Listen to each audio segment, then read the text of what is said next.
So tonight I wanted to talk about noise gates. A lot of people out there don't know how to get rid of background noise, or they use the wrong program, like this little sampling thing. You sample a little bit of audio, it will mangle your audio. Stop using that.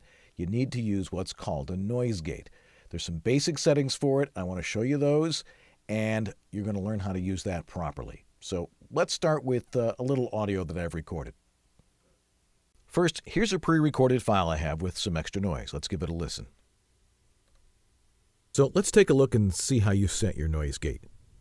We need some silence to measure first. I've actually got the furnace running.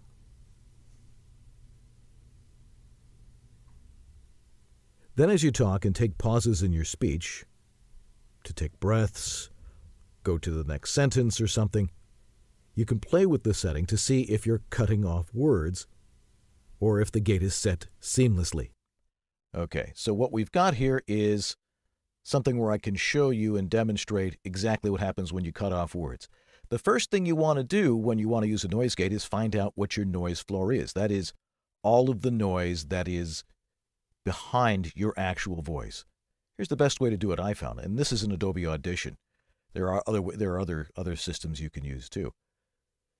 Highlight a section of silence. Put it in loop so it'll repeat a few times and you can get an idea of exactly what you're looking at. Hit play. And as you can see right down here, in this silence section, where I'm not talking, the noise floor goes up to about -47. Okay? So we want to set a noise gate so that anything below -47, -48, -49, -50, and higher, which is below -47 on the volume scale there, will be cut off or reduced significantly. The simplest way I know to do this is with a very simple program called Zimplegate. Now, it's a plugin. Now, there's a way to do this in other programs that are a little more sophisticated, but I wanted to show you the simplest way to do this. Okay? So, this is the threshold here. This is the number, the level of your volume where the noise gate will open and close. So anytime your audio goes below -47, it will close the gate, and the gate will not allow any sound to go through, or in some instances reduce it by a significant level, and you can set that level. The attack is how fast the gate closes on the audio that goes below -47. I've got that set at 0.55 milliseconds. Very, very quick, but it still might be a little bit audible. 55 I find is about the best. Now the release is the number at which the gate opens up again and allows any audio above -47 to be heard.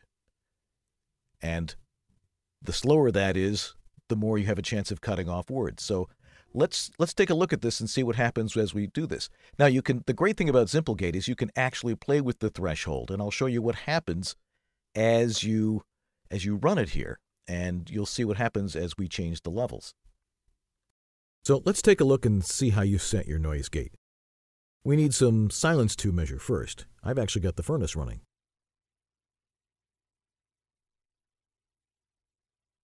Then as you talk and take pauses in your speech, take breaths, go to the next sentence or something, play with the setting to see if you're cutting off words or if the gate is set seamlessly. As you saw, as I got louder and louder with the threshold setting here, as I went up to like -19 thereabouts, it starts to cut off words. You don't want that. So I had it set at -47.2. And the thing is, you can just go in there and go -47.2. Makes it a lot easier. And then hit apply. And it removes all of the background noise. Here, we'll highlight this and play it back and watch the meter.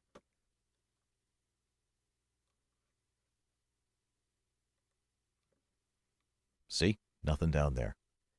Very simple way. It has to be set right in order to be very effective.